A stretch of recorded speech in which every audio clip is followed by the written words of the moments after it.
Hare Krishna, olá. Vamos iniciar uma live agora sobre o Srimad Bhagavatam, especificamente sobre o verso Atmarama, que é um verso muito famoso nesse texto. Então estou vendo a Indranila entrando, Lerita, lá do Canadá, Patrícia, Nandarasa, que legal, pessoal bem pontual, Daiva, muito legal. Pessoal, eu quero só, se puder, alguém me dar um alô sobre o som, se está escutando bem.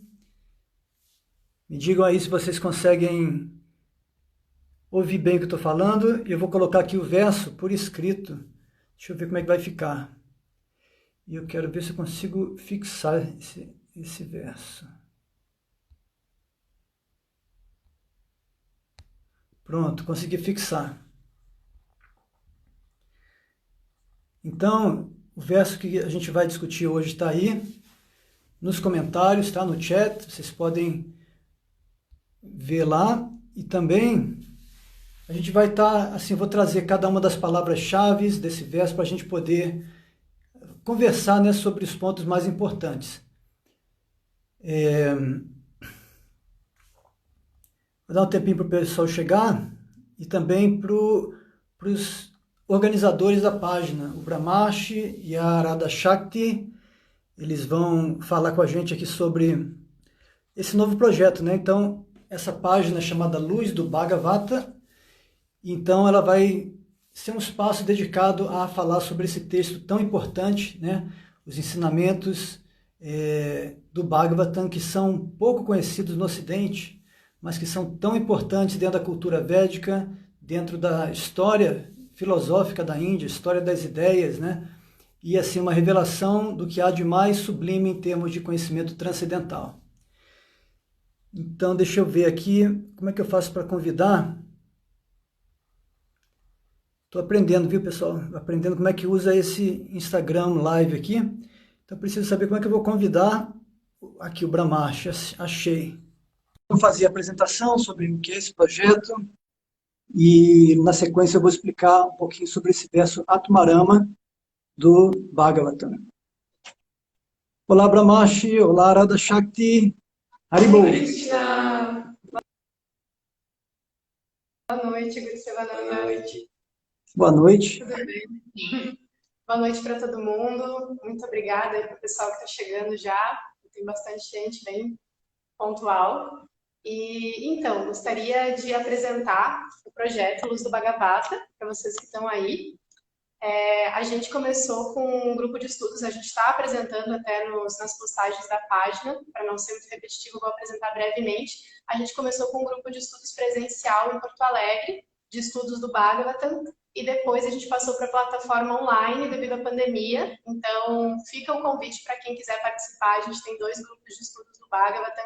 Quem ainda não conhece, está seguindo a página e não sabe que está relacionado com um grupo de estudos, entra em contato com a gente pelo privado, que a gente pode ver um horário que fica bom para participar do estudo também. Acontece a cada 15 dias, nos sábados, de manhã e à noite.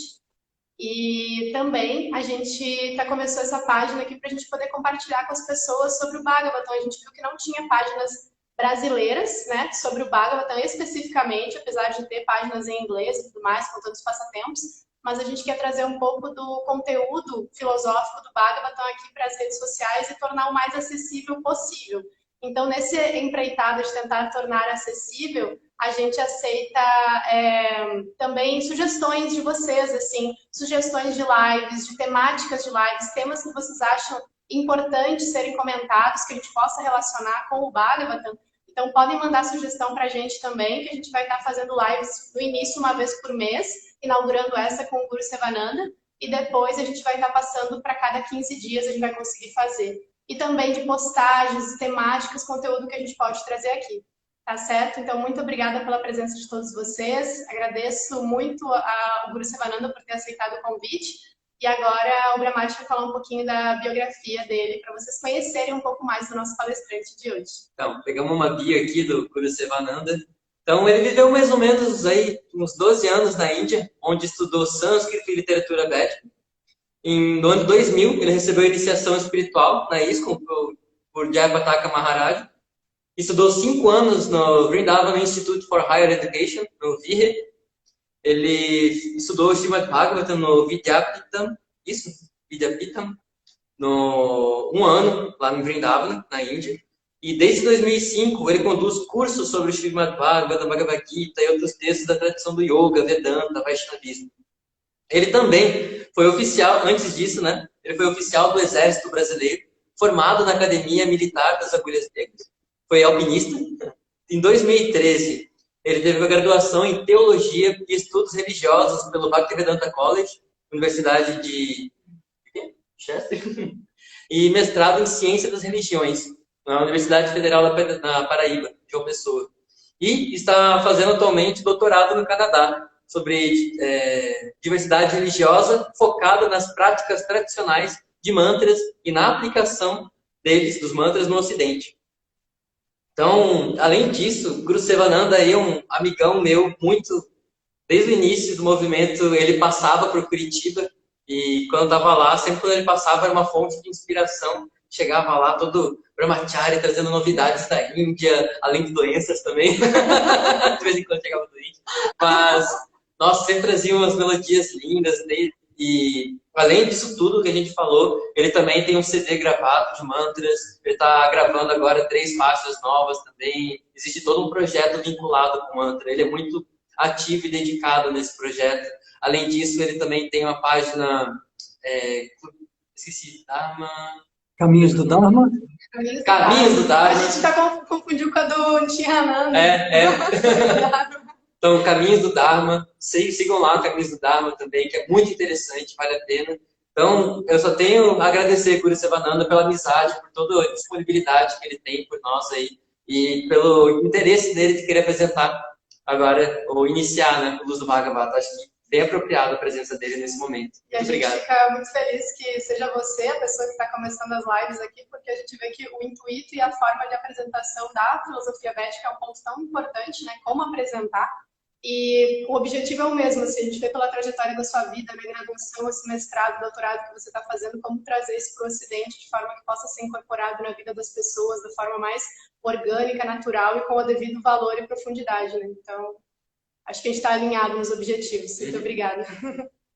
Muito obrigado, eu agradeço o convite. Fico muito feliz de ver um espaço dedicado ao Bhagavatam. Dos 2 anos que passei na Índia, o maior foco meu foi no estudo desse texto, que por diversos motivos, né, ele escapou do radar de muitos estudiosos, da maioria dos estudiosos ocidentais.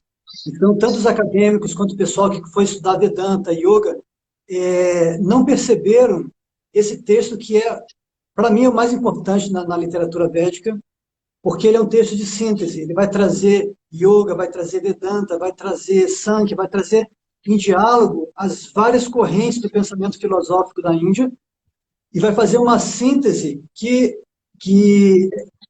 assim, ela acontece através de Bhakti. Bhakti é o elemento aglutinador que vai trazer todas essas linhas de pensamento filosófico e vai harmonizar todas elas. Então, do Bhagavatam, eu fui convidado para falar sobre um texto específico que é chamado o verso Atmarama. E quando a Radha Shakti me fez esse convite, Radha Shakti, posso começar para valer? Então, isso que eu ia falar. A gente vai sair para que você possa desenvolver o tema à vontade, aí acho que fica melhor. Aí, assim, qualquer coisa em relação às perguntas, a gente vai estar controlando aqui para anotar. Teve uma pessoa que perguntou aqui agora sobre esse verso tem ensinamentos do Senhor Chaitanya também, então só para responder sim, tem. E sim, a gente vai sair agora, deixamos você. Qualquer coisa, Guru Sevananda, você pode, se o tempo ficar curto, pode encerrar a live e começar outra. Se houver uma necessidade real, não tem problema nenhum da gente fazer isso também. Tá bom, vou procurar ser breve, mas tudo bem. Então eu vou deixar meu WhatsApp aberto aqui do lado, se tiver alguma mensagem que vocês precisem mandar. Tá bom? Ok. Qualquer pergunta não respondida, a gente pode copiar e colar de novo aqui e ajudar a gente aí vendo também. Tá certo? Hare Krishna. Hare Krishna. Acho que você tem um botão aí, concluir a apresentação.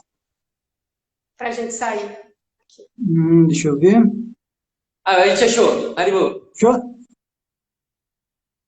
Ok. Então, como eu estava falando, esse texto, verso Atmarama, é um verso muito famoso dentro do Srimad Bhagavatam, que fala sobre aquelas pessoas que encontraram a felicidade dentro de si, a felicidade na alma, né? Atmarama, aquele que encontrou a bem-aventurança no seu próprio Atma.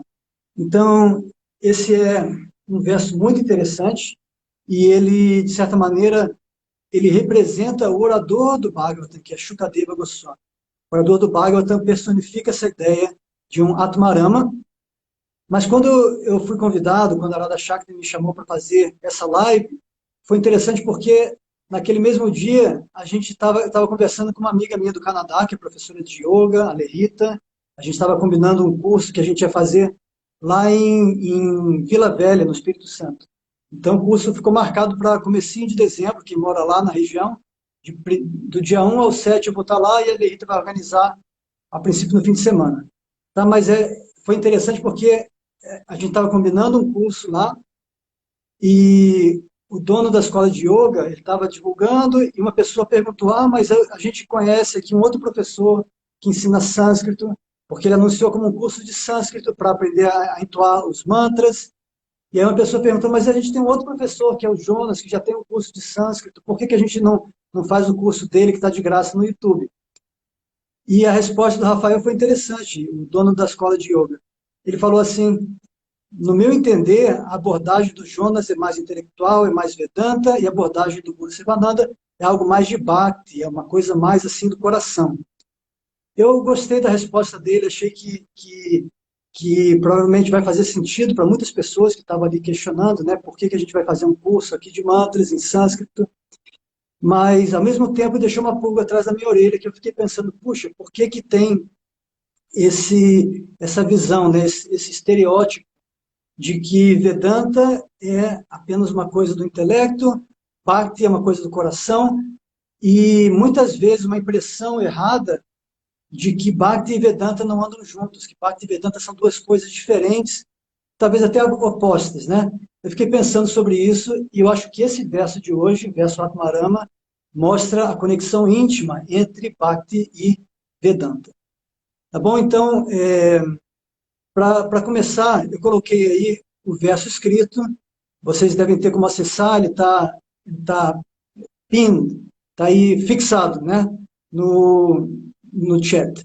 E o verso é o seguinte, Atmaramas chamunayo nirgranta apyurukrame.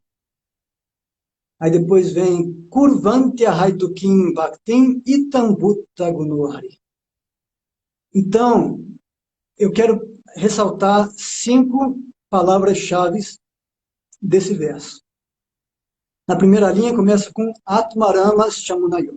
Então, aqueles sábios, munis, que são Atmaramas, são pessoas autorrealizadas que encontraram a satisfação interior. Essa é a primeira palavra, Atmarama. Depois, na segunda linha, Nirgranta apyurukrami. Então, Nirgranta significa a pessoa que está liberada, que desatou os nós do enredamento material. Quer dizer que a pessoa não tem mais nada que aprenda a ilusão do mundo material. Uma pessoa completamente autorrealizada, liberada. Tá? Então, Nirgranta é a segunda palavra. Aí, Kurvantya Haidukim Bhakti.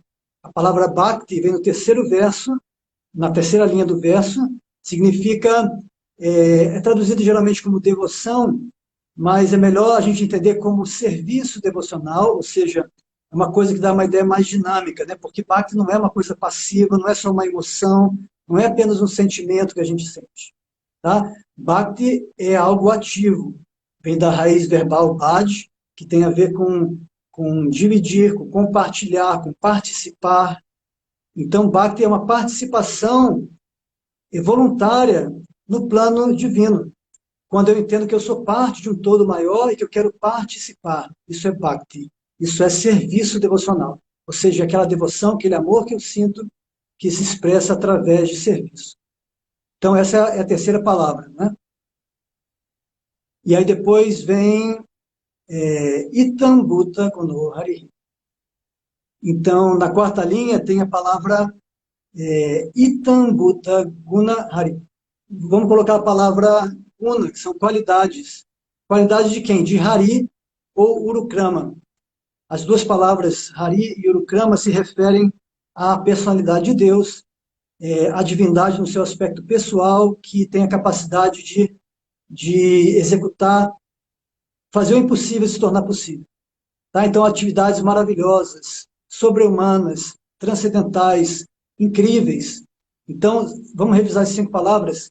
Atmarama, aquele que tem satisfação interior. Nirgranta, a pessoa que está completamente liberada.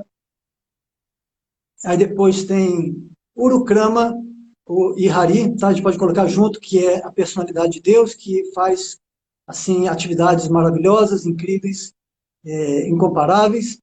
Aí temos Bhakti e temos Guna. Bhakti como serviço devocional, Guna como qualidades. Então temos essas 5 palavras para a gente desenvolver aqui. E uma coisa que eu queria... Bom, vamos colocar aqui uma visão geral do verso. O verso diz que um Atmarama, uma pessoa que encontrou essa felicidade interior, ainda que ela, mesmo que ela seja liberada de todo tipo de enredamento material, ela se livrou de toda ilusão, ainda assim, ela deseja se ocupar em serviço devocional, que é a Haituki, ou seja, sem nenhuma motivação material. A pessoa já está liberada, ela não tem mais nenhum karma para pagar, ela não tem nada para cumprir nesse mundo. Ela já fez o que tinha que ser feito, ela é autorrealizada. Porém, ainda assim, ela deseja se ocupar em Bhakti. Por quê? Itanguta Gunu Hari. Porque as atividades, as qualidades de Hari, as atividades divinas são tão envolventes, tão atraentes, tão perfeitas e transcendentais, que mesmo almas liberadas se sentem atraídas por se ocuparem em Bhakti. Então, vamos pegar agora por partes. Primeiro, Atmarama, né, vamos entender. Atmarama é a pessoa que ela tem essa felicidade interior porque ela entendeu a sua verdadeira natureza. Enquanto nós estivermos pensando, né, percebendo a nossa própria identidade como um corpo material, achando que eu sou brasileiro, que eu sou canadense, que eu sou indiano, que eu sou chinês, que eu sou o que for, né? Então, se eu estiver achando, eu sou brasileiro, estou no corpo de homem, né? Sou homem, né? Não estou no corpo de homem. Mas a pessoa que pensa assim, eu sou brasileiro, eu sou homem, eu tenho tantos anos, eu tenho tal profissão, né? Sou médico, sou advogado, sou professor. Então, a pessoa está se identificando com coisas externas, que não são o verdadeiro ser. Tudo isso é passageiro, tudo isso vai ficar para trás. Mas a identidade da alma é outra. Enquanto eu tento encontrar felicidade satisfazendo essa persona, essa falsa identidade que eu identifico como sendo eu nunca serei feliz. Porque eu não estou buscando a felicidade para mim mesmo. Eu estou pensando que eu sou esse corpo, pensando que eu sou a minha profissão, pensando que eu sou a minha nacionalidade.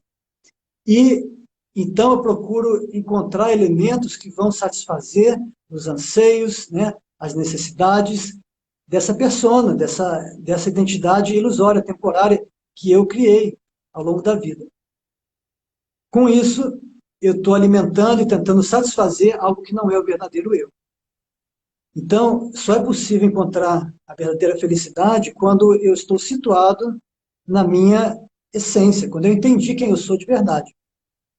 E para dar um exemplo assim bem simples, né, mas imagina uma pessoa que ela virou advogada, mas ela fez isso porque os pais queriam, porque teve pressão da família, porque achava que ia ganhar bem, mas ela nunca teve assim, muita vontade, nunca se sentiu inclinada para ser advogada, e aí fez tudo aquilo por pressão externa ou por um desejo assim, de acumular riqueza, mas não era algo que vinha de dentro, não era uma vocação. Então a pessoa vai fazer aquilo, mas não vai estar se sentindo satisfeita, não vai estar preenchida. Da mesma forma, se a gente começa a fazer um monte de coisa, tentando encontrar algum tipo de satisfação e preenchimento, mas a gente não identificou qual que é a nossa verdadeira vocação, qual que é o nosso verdadeiro dharma, nosso papel nesse mundo, nossa natureza intrínseca. Isso é o dharma. Se eu não identifiquei isso, eu vou fazer um monte de coisa que não vão preencher, não vão satisfazer. Tá? Então, primeiramente, a gente precisa entender quem nós somos, e a partir daí, trabalhar de maneira consistente, né, com essa compreensão. Então, no nível mais geral, nós somos todos seres espirituais eternos. Nós somos Sat, Chit, Ananda, né, para usar 3 expressões do sânscrito: Sat, que é a eternidade; Chit, que é consciência pura; Ananda, que é bem-aventurança. E enquanto eu estiver vivendo para o corpo material e para satisfazer os anseios da mente, que também é material, eu vou estar simplesmente alimentando algo que não é a minha essência. Então, o primeiro ponto é esse autoconhecimento, essa compreensão de quem eu sou e a minha natureza como Sat Chit Ananda, como um ser eterno, pleno de conhecimento, né, plenamente consciente e bem-aventurado.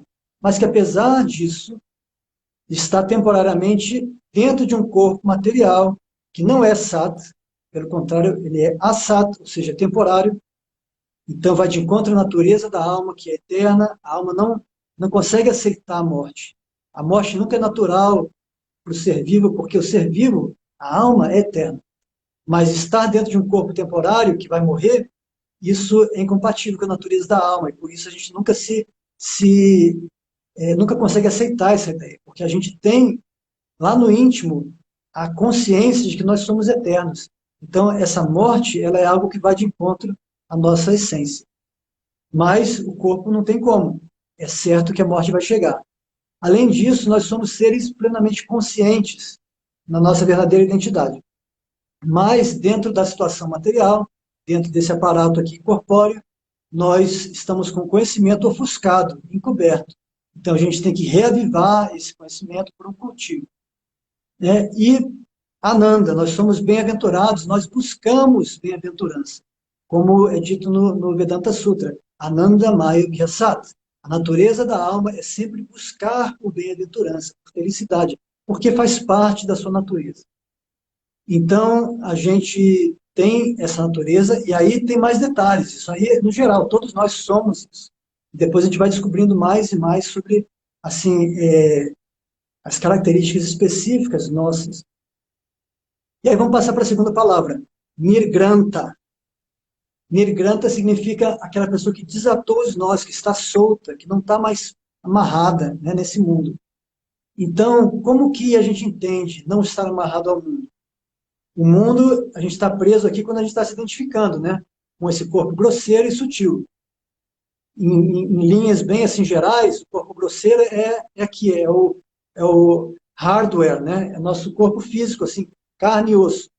E o corpo sutil é a nossa mente, o nosso intelecto e o nosso sentido de identidade, né? Para colocar em sânscrito é manas, buddhi, ahankara. Tá? Então, isso seria como nosso software. Então, imagina um computador, né? Tem ali o hardware e tem o software. Nosso corpo físico grosseiro é o hardware, carne e osso. O corpo sutil é manas, buddhi, ahankara, ou seja, a nossa mentalidade, nosso intelecto e também a nossa identidade material. Então, tudo isso aí é material, nada disso é espiritual. Mesmo o corpo sutil não é um corpo espiritual, ele é material, porém sutil. Tá? E aí nós temos também um corpo energético, prana, que nos anima, né? A gente respira, se alimenta, recebe luz do sol, é como a energia que alimenta o computador. Nada disso é espiritual. Além de todo esse aparato, né, que é como se fosse uma máquina, um computador, nós temos a alma, que está dentro do corpo, que está direcionando as andanças desse corpo pelo mundo, mas que, em última análise, é independente do corpo, e que existe a parte, pode existir a parte, quando ela deixa de se identificar com o corpo grosseiro e sutil.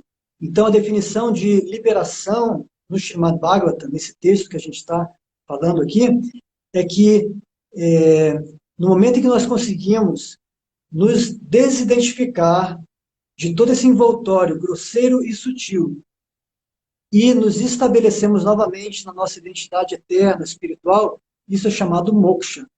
Moksha hitvanyata-rupam swarupena vyavastitihi. Moksha significa se livrar de todas as coberturas externas, seja grosseira ou sutil, e aí, swarupena vyavastitihi. Estabelecer-se no eu verdadeiro, no swarupa, na sua forma espiritual eterna. Então, isso é Nirgranta, a segunda palavra. Terceira palavra. Então, a gente vai falar sobre a personalidade de Deus. O Bhagavatam, ele traz as várias correntes de pensamento filosófico, como eu estava explicando no início, né? Então, certas correntes de pensamento vão enfatizar que o absoluto, ou a divindade, ou o que você quiser chamar, o supremo, em última análise, eles percebem como algo impessoal, uma energia que permeia tudo, né, no universo, mas que não tem forma, não tem qualidades, não tem atributo algum. Tá? Então, isso é chamado Brahman. E Brahman é a totalidade, é o ser supremo, é o absoluto. Mas esse Brahman, então, é um aspecto, tá? Um aspecto da verdade absoluta que pode ser alcançado através do processo de Jnana. Então, se eu começo a cultivar o conhecimento espiritual, se eu começo a pensar filosoficamente, começo a dizer, bom, de quem que é escolar aqui? Bom, escolar não é, não, eu não sou escolar, escolar é meu, me pertence, tá? Aí eu vou dizer, de quem é essa camiseta? A camiseta é minha. De quem é esse cabelo, essa barba? São meus, né? E esse olho, essa orelha, esse nariz, essa boca, de quem são? São meus. E a voz que eu estou ouvindo? É minha voz. E por aí vai, né? E aí chega uma hora que eu vou perguntar, e quem sou eu? Nesse momento, assim, através desse processo filosófico, a pessoa pode chegar à conclusão de que Aham Brahmasmi, eu sou Brahman, eu sou o Espírito, eu sou parte dessa totalidade, do absoluto, dessa consciência suprema. Isso é Vedanta, tá? É parte do Vedanta. Vedanta não é só isso. Mas esse processo, em sânscrito, é conhecido como neti neti, quer dizer, eu não sou isso, eu não sou aquilo, eu não sou meu corpo grosseiro, não sou meu corpo sutil, não sou manas, buddhi, ahankara. Assim, existem 24 elementos na filosofia Sankhya, e eu posso analisar cada um deles e perceber que eu não sou nenhum deles, porque eu percebo eles. Eles são objeto e eu sou sujeito, eu sou consciência que percebe, que analisa, que é capaz de experienciar tudo isso. Tá? Então, esse é o processo de Jnana, de eliminação pelo intelecto, pela pergunta filosófica, né? Eu vou analisando até entender que eu sou um ser espiritual, além de tudo isso. Mas o intelecto não consegue ir mais longe. O intelecto vai parar por aí, vai dizer Aham Brahmasmi, e acabou. Aí a pessoa pode dizer, bom, mas eu quero saber mais, eu quero saber, tá bom, em geral eu sou um ser espiritual, eu sou Sat Chit Ananda, mas e se eu quiser saber mais especificamente? Aí vem o processo de yoga. Patanjali ensina a pessoa a parar assim, a agitação mental, né? Yoga é esse processo de conseguir parar a mente, parar Chitta. Chitta é esse conjunto, né, de você tem aí manas, buddhi e ahankara, esse corpo sutil, com as nossas emoções, pensamentos, também com o nosso intelecto, a capacidade de analisar, discriminar, né, e também ahankara, nossa identidade material. Quando o yogi ele consegue parar isso tudo, parar o Chitta, né, esse corpo sutil, e aquietar e ficar bem tranquilinho, como se fosse um lago, assim, sem nenhuma onda, ele consegue perceber, refletido no espelho da sua consciência, o Paramatma. Então, eu falei primeiro de Brahman, depois Paramatma, que é a alma suprema. Ou seja, a pessoa pode perceber Paramatma, a divindade no seu coração, no espelho da sua consciência. Então, esse é outro processo, processo que Patanjali enfatizou, de meditação, de transcender a mente, ir além do nosso pensamento. Tá? Mas aí eu contemplo o Paramatma, contemplo a divindade no meu coração, como agora vocês estão me vendo aqui. Mas se vocês quiserem me dar um abraço, quiserem sentar e cantar junto, e assim, fazer uma coisa mais pessoal, só a interação aqui pela telinha não satisfaz, né? Se você realmente quiser interagir e ter uma relação pessoal, assim, tá junto, tá, sabe? Vamos fazer um jantar aqui junto, vamos, sabe? É outro nível. Então, quando a pessoa não está mais satisfeita em simplesmente contemplar o Paramatma na tela do seu coração, aí entra o processo de bhakti, o processo de estabelecer um relacionamento amoroso com Deus, cultivar essa relação. E aí entra o serviço devocional. A pessoa quer fazer atividades, se ocupar em atividades que vão agradar a Deus, como você quer agradar uma pessoa que você ama. Então, isso é bhakti. Pelo processo de jnana, então, eu posso ter a percepção do Brahman, entender que eu sou um ser espiritual. Aí eu quero abrir as cortinas de Maya para ir além e ver o que tem lá. Eu posso ver o Paramatma no coração através do processo de yoga. E se eu quiser ir além da telinha ali do coração, para poder realmente interagir, ter um relacionamento pessoal com Deus, aí o processo de Bhakti me leva para, assim, encontrar essa Ananda, essa bem-aventurança. Então, resumindo, o processo de Jnana nos dá Sat, a compreensão de que somos seres eternos espirituais. O processo de yoga, de meditação, nos conecta ao princípio Chit, que é a consciência. E o processo de Bhakti nos conecta ao princípio Ananda, que é a bem-aventurança. Porque só o relacionamento amoroso, só quando eu consigo amar e ser amado, é que eu vou encontrar realmente a felicidade. Nada mais vai preencher a alma. Então, o Bhagavatam, quando fala de liberação, entende que, em última análise, liberação é eu entender quem eu sou como ser espiritual e ser capaz de me estabelecer nessa posição na qual eu posso não só ver, mas não só compreender e ver, mas até me relacionar com Deus. Se quiserem depois ver o que eu estou falando, o verso-chave é Brahmeti Paramatmeti Bhagavan Iti Shabdate, que está no capítulo 2. Eu não lembro mais os números, não. Capítulo 2 do Srimad Bhagavatam, se não me engano, verso 11. Então, o primeiro canto, capítulo 2, verso 11, tem essa ideia de que a verdade única, essa verdade não dual, Advaya Jnanam, essa consciência não dual, né, que é o absoluto, ela é conhecida por 3 nomes: Brahma, Paramatma e Bhagavan. Então, confiram lá. Tá bom? Então, a gente falou sobre a natureza do absoluto.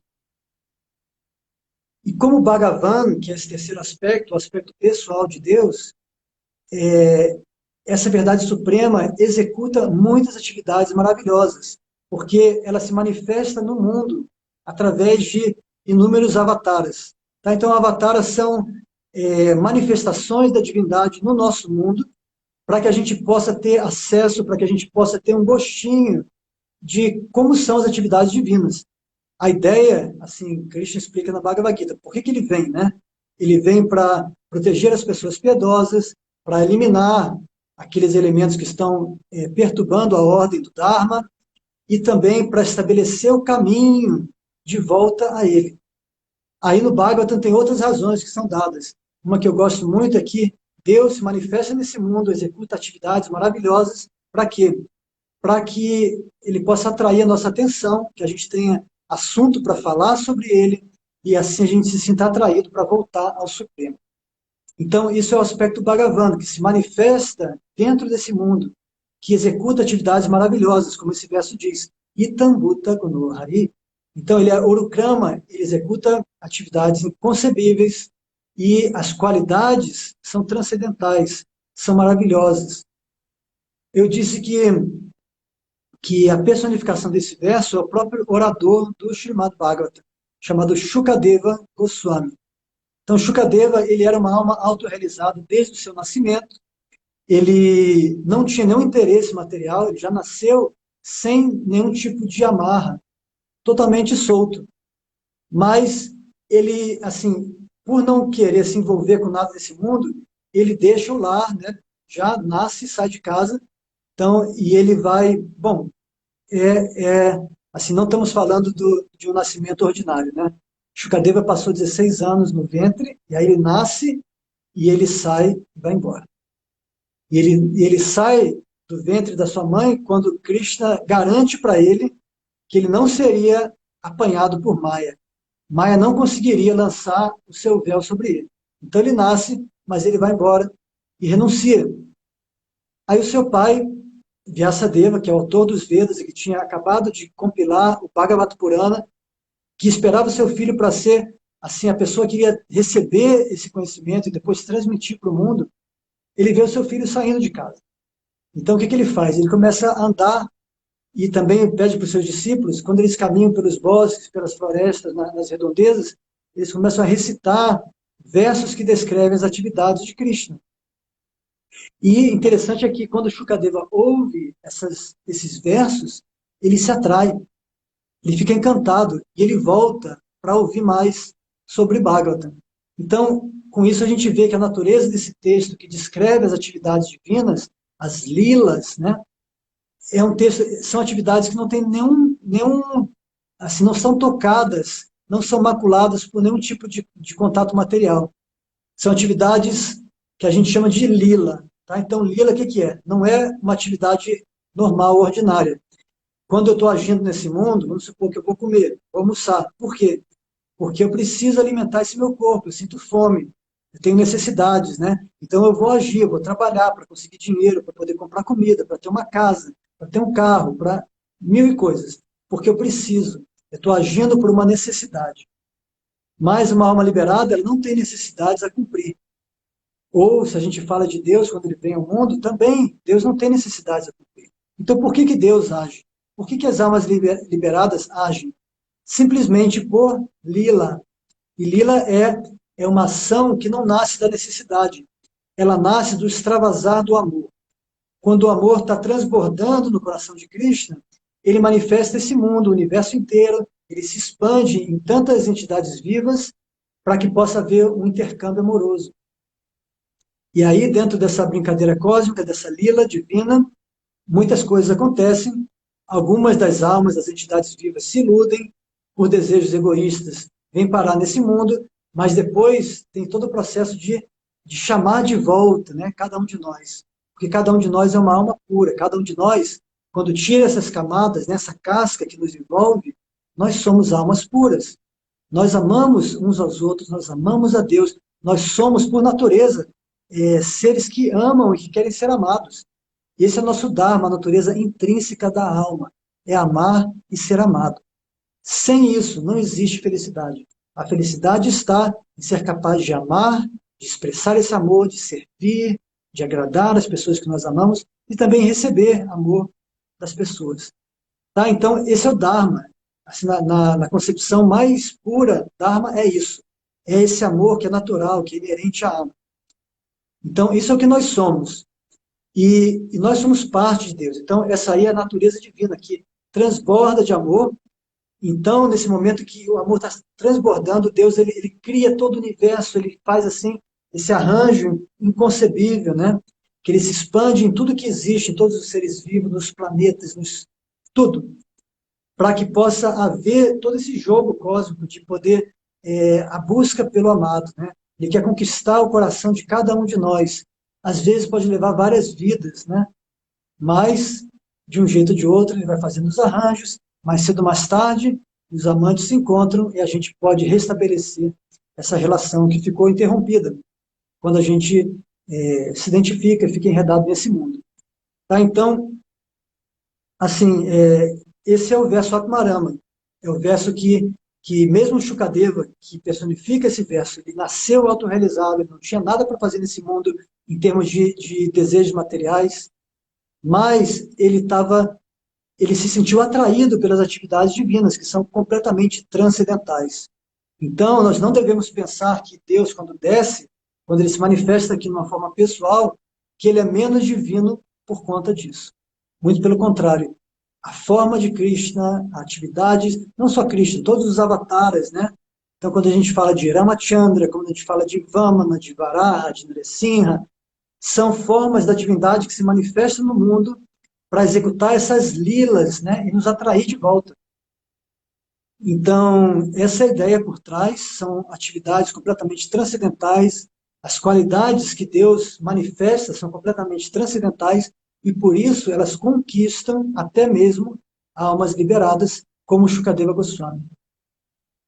Tá bom? Então, eu acho que, de maneira geral, a gente cobriu o significado mais profundo desse verso. É um verso muito importante. Se vocês olharem na tradução do Bhagavatam feita por Prabhupada, vocês vão ver um comentário bem elaborado, e mais elaborado ainda está no livro chamado Chaitanya Charitamrita, porque Chaitanya, que foi o inaugurador do movimento de Sankirtana, que há 500 anos na Índia ele estabeleceu a Sampradaya Gaudiya Vaishnava. Chaitanya, ele enfatizou muito o Bhagavatam. E quando chegou nesse verso, ele explicou de 61 maneiras, se não me engano. Então, no Chaitanya Charitamrita, que é a biografia de Chaitanya, ele explica esse verso de 61 maneiras, pegando cada palavra e dando vários significados possíveis. E assim, ele vai elaborar muito nesse tema. É um capítulo inteiro, com mais de 100 versos, só sobre esse verso. Tá bom? O que eu quis dar aqui para vocês é mais essa visão geral, essa compreensão de que a alma, ela é bem-aventurada por natureza. E quando ela está no seu estado puro, quando ela se solta das amarras materiais, ainda assim, essa atração pelas qualidades divinas, pelas atividades divinas, permanece. Porque essas não são atividades ordinárias do mundo. São atividades transcendentais que nada mais são do que esse extravasar, né, de amor. E isso permite a interação entre o devoto e Krishna. Tá bom? Então eu vou assim, abrir um espaço aqui se alguém quiser fazer perguntas, se quiser deixar algum comentário. Eu vou ver se eu consigo acompanhar aqui pelo WhatsApp. Bom, escreva no chat que eu vou olhando aqui.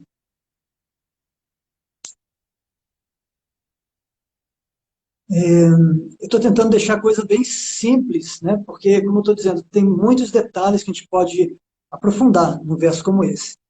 Então, assim, o principal detalhe que eu vejo, não detalhe, mas o principal tópico, é que existe uma noção muito comum na Índia e que chega para a gente no Ocidente, uma noção de que o aspecto pessoal de Deus seria menos importante ou seria subordinado a essa verdade abstrata, né? Essa consciência sem forma, sem qualidade, sem atributos. Isso aí é algo que, na literatura védica, você não encontra suporte para isso. Nem na Bhagavad Gita, nem nas Upanishads, nem no Vedanta Sutra, nem nos tratados do Yoga, e muito menos no Bhagavata Purana. Então, mas isso é uma noção popular na Índia, que é muito comum o pessoal achar que Deus mesmo, assim, a verdade última é impessoal, é uma coisa abstrata, que é inconcebível. E a verdade, assim, essa manifestação divina como Krishna, Rama, assim, são aspectos secundários, vamos dizer assim, da verdade absoluta, menos transcendentais. Mas isso é o maior engano, isso é porque a gente tem a tendência de pensar, já que eu tenho uma forma, e essa forma material, então Deus deve ser sem forma. A gente simplesmente assume a ideia, a gente projeta uma ideia de que espiritual significa o oposto do material. Mas não é o que a Bhagavad Gita ensina, nem o Bhagavatam, nem nenhum desses textos. Porque a Gita, por exemplo, dá uma analogia muito legal. No capítulo 15, é dito que esse mundo material, com tudo que existe aqui nesse universo, é como o reflexo de uma figueira de bengala projetada na água. Então, esse reflexo está projetado, ele está invertido, né? Porque a árvore está de cabeça para cima com os galhos. Aqui vem o tronco e tem os galhos, né? Expandindo. E aí você olha o reflexo dela, você vê os galhos primeiro, as folhas, e depois, né, o tronco e a raiz. Porque você está vendo ao contrário. Então, o mundo material é uma projeção do mundo espiritual. O que a gente percebe aqui não é permanente, não é sat. É ilusório, porque tudo aqui está em transformação constante. Então, esse corpo aqui não existia há um tempo atrás e não vai existir no futuro. E qualquer coisa, eu posso pegar aqui um instrumento musical, também não existia, ele foi feito há um tempo atrás. E um dia vai deixar de existir, vai virar pó de novo, vai virar energia, vai virar outra coisa.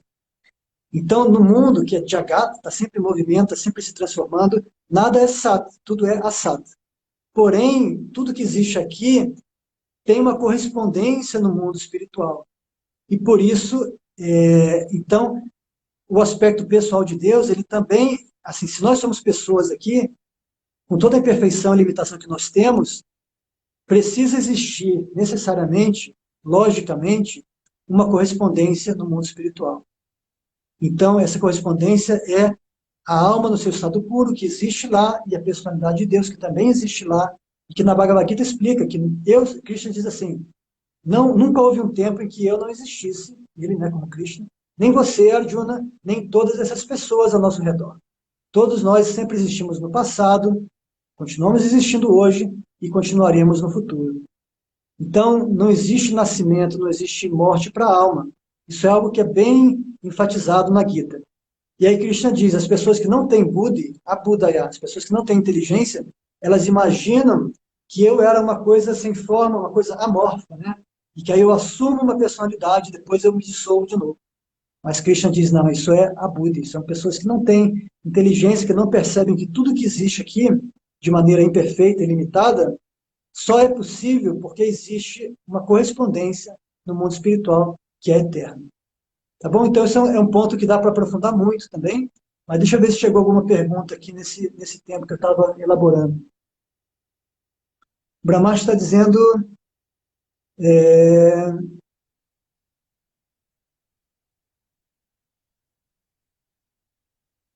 Está dizendo que uma pessoa... Alguém está me pedindo para falar sobre o mês de Purushottama, que é o mês que a gente está vivendo, tá? Esse mês agora. É um mês que acontece, não é todo ano, é de cada 4 anos, se não me engano, de tempos em tempos aparece esse mês adicional, porque ele vai preencher, né, o calendário védico, que é lunar, para ele corresponder e com o ciclo solar também. Então, esse mês é muito especial e é um mês que toda atividade espiritual ela é potencializada. Então, é muito bom a gente estar, por exemplo, lançando aqui um projeto, né, essa página Luz do Bhagavata, e faz isso nesse mês. Isso tem uma potência muito especial. Falar sobre Bhagavatam, cantar, fazer kirtana, qualquer atividade espiritual é potencializada nesse mês de Purushottama. Deixa eu ver se tem outra pergunta.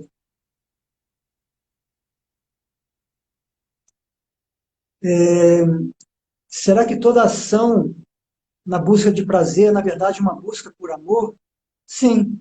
Só que quando a gente ama o nosso corpo, a gente pensa que é o corpo e ama o corpo, a gente pensa que dar prazer ao corpo é a meta da vida. Aí quando a gente descobre que esse corpo vai ficar para trás, que não é nada disso, né? E que a gente não é o corpo, aí a gente começa a tentar dar prazer para a alma. E a alma só sente prazer com Bhakti. Aliás, essa é a pergunta de abertura do Bhagavatam. Como que a alma pode encontrar plena satisfação? E a resposta é somente pelo serviço devocional, Bhakti, que é Ahaituki, a mesma palavra usada nesse verso, e a Pratyahata, que não tem interrupção. Então, quando eu entendo quem eu sou, que eu sou uma parte do todo, né? Bhagavat, que é a palavra usada para Deus, significa aquele que tudo que existe é parte dele. Então, Bhagavat, ele engloba tudo, né? E aí nós somos Bhaktas. Um Bhakta é uma parte do Bhagavat. E quando eu entendi que eu sou uma parte do todo, eu quero participar. Essa participação é Bhakti. Então, isso é, assim, quando eu somente através de Bhakti, o Bhagavatam explica bem categoricamente, logo no início, quando essa pergunta é feita, no capítulo 2. Então, a pergunta é feita no capítulo 1. O que satisfaz a alma? Né? Qual que é o Dharma essencial? Qual que é o Shreyas? O benefício último que uma pessoa pode alcançar? A resposta é o benefício último, que é o Dharma Supremo, que é Bhakti. Quando a gente se ocupa nesse serviço devocional que é ininterrupto, que não tem motivação egoísta, isso é a única coisa capaz de satisfazer o eu completamente. Tá bom? Então, na verdade, é amor, porque Bhakti é amor. E eu estava falando que Bhakti e Vedanta são muito intimamente conectadas, né? Porque Bhakti é a natureza última da alma, é essa conexão com o divino. E Bhakti é a única coisa que revela a divindade na sua totalidade. Se eu quero entender Brahmana, eu posso ir apenas pelo meu intelecto. Paramatma, eu posso ir pela meditação. Mas para entender Bhagavan, que é o aspecto mais completo da divindade, eu preciso de Bhakti. Então, a Bhagavad Gita e o Bhagavatam falam em várias passagens, Bhaktyamam Abhijanati. Somente por Bhakti a pessoa pode entender Deus. Não tem outra maneira, né? Então, o que é Vedanta? Vedanta é a conclusão do conhecimento. E o conhecimento supremo é você saber compreender a verdade absoluta. Mas a verdade absoluta, no seu aspecto mais elevado, só pode ser entendida por Bhakti. Então, Bhakti nos dá o conhecimento, que é o Vedanta. Então, o Vedanta se consuma, ele alcança a sua maturidade em Bhakti. Não tem como separar uma coisa da outra. Até se eu for olhar a palavra como Veda, como sendo a literatura védica, tá?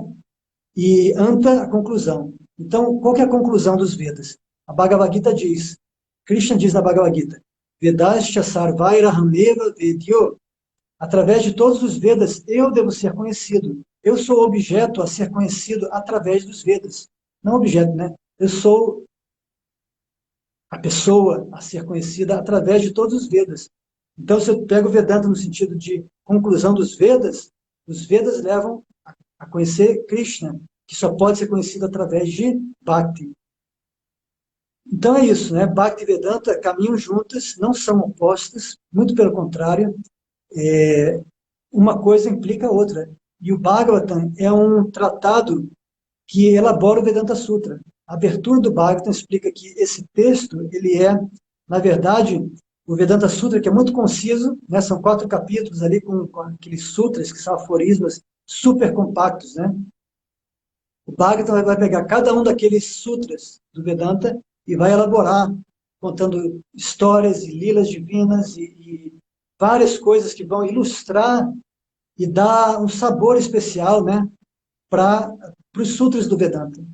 Então, o Bhagavatam é basicamente o Vedanta, que vai incorporar também assim, contribuições da filosofia do Yoga, de Sankhya, de Vaisheshika, de Nyaya, de todas as escolas filosóficas da Índia, até mesmo de escolas que não são ortodoxas, né, por dizer assim, aquelas escolas tradicionais da Índia, mas vai trazer outras ideias do jainismo, do budismo, vai juntar tudo isso e vai apresentar como um caminho que nos leva a compreender a verdade absoluta através de Bhakti.